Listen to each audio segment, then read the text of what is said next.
Hello दोस्तों, एक बार फिर से बहुत बहुत स्वागत है आप सभी का।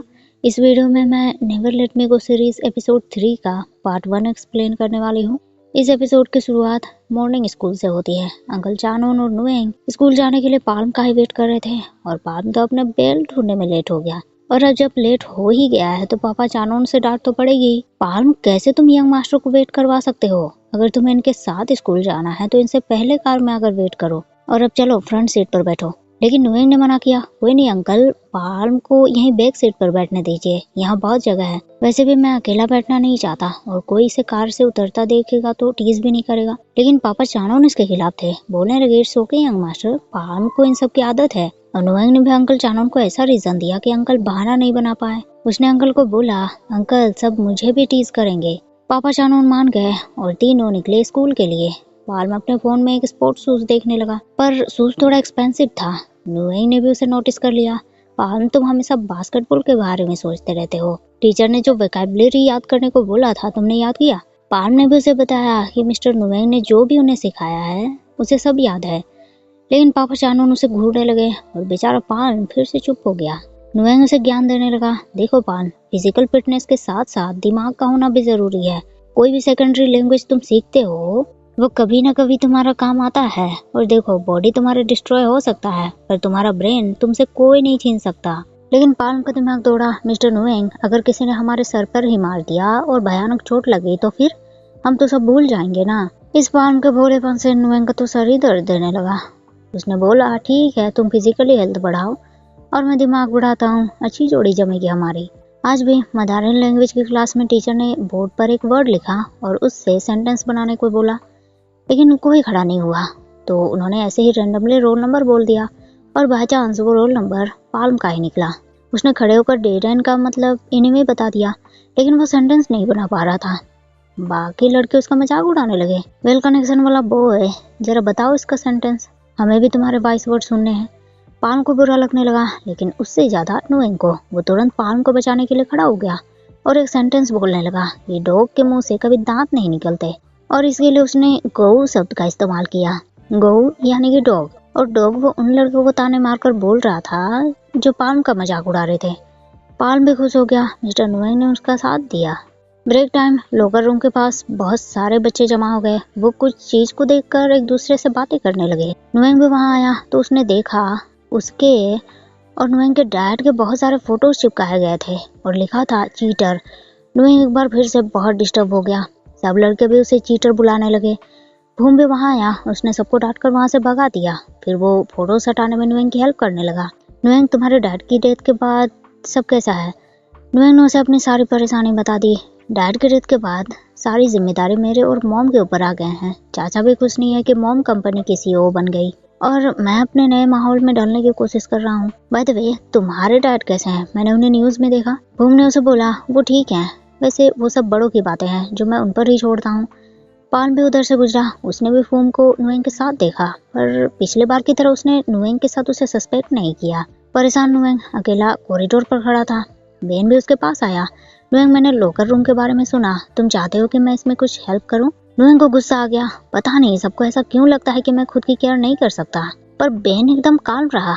नुएंग, ऐसी बात नहीं है, पर तुम्हें लोगों के साथ थोड़े ओपन होने चाहिए। दुनिया इतनी भी रूड नहीं होती। नुएंग ने भी कोई बहस नहीं की। बेन फिर पाल्म के बारे में पूछने लगा कि नुएंग का पाल्म के साथ क्या रिलेशनशिप है। नुएंग ने बताया, क्लासमेट्स है वो मेरा। और तुम्हारी उसके साथ फाइट हुई है क्या? बेन तुरंत ना बोलने लगा, ऐसी बात नहीं है, वो मैंने उसे तुम्हारे कार में जाते देखा तो इसीलिए मैं क्यूरियस हूँ। बेन के सवाल पर पता नहीं क्यों नुएंग ने उससे झूठ नहीं बोला। उसने बेन को सच बता दिया। बेन, अगर मैं तुम्हें एक बात बताऊं तो तुम किसी को नहीं कहोगे ना? एक्चुअली पाल्म मेरे ड्राइवर का बेटा है। मेरी मॉम ने इसका सेम मेरे ही क्लास में एडमिशन करवाया है। वो मुझे लेकर वरीड थी तो पाल्म को मुझे प्रोटेक्ट करने के लिए भेजा है। बेन को भी बात समझ आ गई, यानी कि पाल्म तुम्हारा बॉडीगार्ड है। लेकिन नुएंग ने इस बात से इनकार कर दिया, नहीं, वो मेरा जस्ट एक फ्रेंड है। लेकिन बेन अजीब अजीब बातें करने लगा, जैसे कि नुएंग पर बस उसका हक है। नुएंग, एक्चुअली तुम्हें पाल्म की जरूरत नहीं है।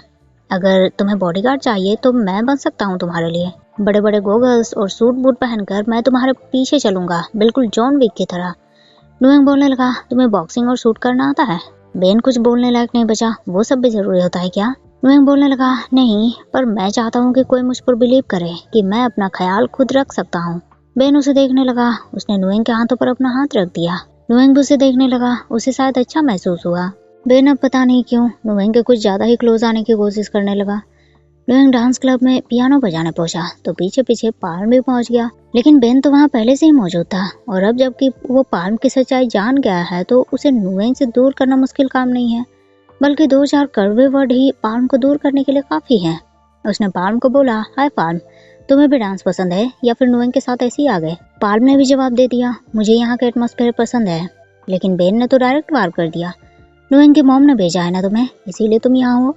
पाल्म को हैरानी हुई, ये बात इसे कैसे पता चली, पर बोलने के लिए पाल्म के पास कोई शब्द नहीं थे। बेन उसे कहने लगा, पाल्म भले ही तुम उसके बॉडीगार्ड हो पर तुम्हें इतना आगे नहीं बढ़ना चाहिए। नुएंग को कुछ प्राइवेट स्पेस दो, और एक्चुअली इसे किसी बॉडीगार्ड की जरूरत नहीं है। तुम्हें भी बास्केटबॉल पसंद है ना, तुम उसे ज्वाइन क्यों नहीं करते? मैं क्लास प्रेसिडेंट हूँ, तुम्हारी हेल्प कर सकता हूँ। नाराज पाल्म तुरंत बोलने लगा, इसकी कोई जरूरत नहीं है, मैं अपना शेड्यूल बना सकता हूँ। लेकिन बेन यहाँ भी नहीं रुका। पाल्म को नुएंग से दूर करने का जो भी बन पड़ा उसने बोलना शुरू कर दिया। पाल्म, आजकल तो मुझे आसपास हमेशा देखते होगे, तो तुम्हें थोड़ा सा ट्रस्ट करना चाहिए मुझ पर। मैं नुएंग को नुकसान नहीं पहुँचाऊंगा। पर पाल्म उस पर ऐसे कैसे भरोसा कर ले? मैगी भी वहाँ आई। बेन को वहाँ देखकर वो भी सरप्राइज। बेन ने उसे बताया, मैं यहाँ नुएंग को सपोर्ट करने आया हूँ। मैगी नाराज, सब यहाँ नुएंग को ही सपोर्ट करने के लिए आते हैं। तुम, ये पाल्म भी। By the way, dance club एक पार्टी ऑर्गेनाइज कर रही है, तुम सबको आना होगा, बहुत मजा आएगा, सब कॉस्ट्यूम्स पहनेंगे, तुम्हें भी आना होगा पाल्म। लेकिन बेन बीच में ही बोल पड़ा, मैगी तुम्हें इसे इनविटेशन देने नहीं चाहिए, ये बस फिजिकल चीजों में ही बढ़िया है, इससे डांस वांस नहीं होने वाला। अगर ये डांस करेगा तो तुम्हारे पैर पर ही अपना पैर चढ़ा देगा। लेकिन बेन चाहे पाल्म की कितनी भी बेइज्जती कर दे, मैगी वो थोड़ी कोई फर्क पड़ने वाला था। पाल्म, अगर तुम हमेशा यहाँ आओगे तो मेरे साथ डांस भी सीख जाओगे। नुएंग का भी पियानो बजाना एंड हो गया। वो सबके पास आया। वो भी बेन को वहाँ देखकर थोड़ा सरप्राइज हो गया। बेन बोलने लगा, मैं तो यहाँ उस पर्सन को देखने आया था जो बोल रहा था कि मैं अच्छा नहीं हूँ, मुझे अच्छे से पियानो बजाना नहीं आता, वगैरह वगैरह। सच में नुएंग, तुम तो प्रोफेशनल की तरह बजा रहे थे। नुएंग ने सबको बताया कि इसके बाद डांस के लिए म्यूजिक बजाया जाएगा। म्यूजिक सुनते ही मैगी बहुत ज्यादा एक्साइटेड हो गई।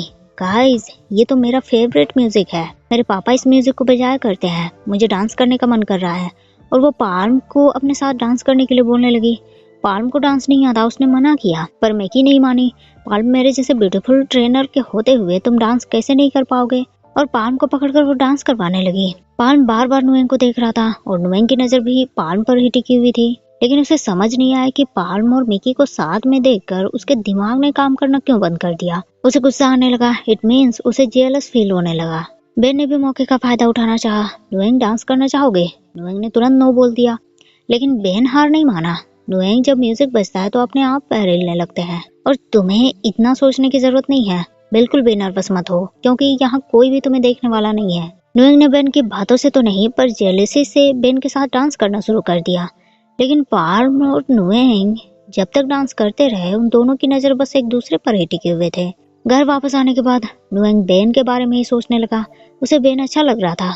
उसे याद आया कितने अच्छे से बेन ने उसे समझाया था कि नुएंग, लोगों के साथ ओपन होना चाहिए तुम्हें, दुनिया इतनी भी क्रूल नहीं होती। नुएंग को अच्छा महसूस हो रहा था, पर बीच में पाल्म घुस गया। नुएंग को पाल्म की याद आई। वो जब मैगी के साथ डांस कर रहा था तो नुएंग को कुछ ठीक नहीं लगा। अंदर से कुछ छीन जाने जैसा महसूस हुआ। नुएंग को भी ये बात समझ नहीं आई। उसने मैगी के पोस्ट देखे।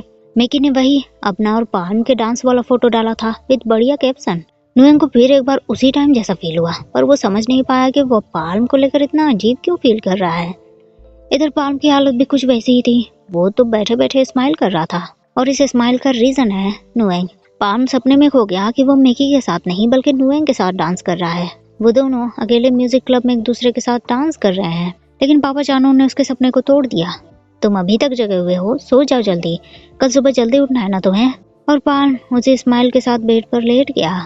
तो आज के लिए बस इतना ही दोस्तों। वीडियो आपको कैसी लगी कमेंट करके जरूर बताइएगा। पसंद आया हो तो लाइक शेयर जरूर कर दीजिएगा। मिलते हैं फिर नेक्स्ट वीडियो में, तब तक के लिए थैंक यू, शुक्रिया, बाय बाय।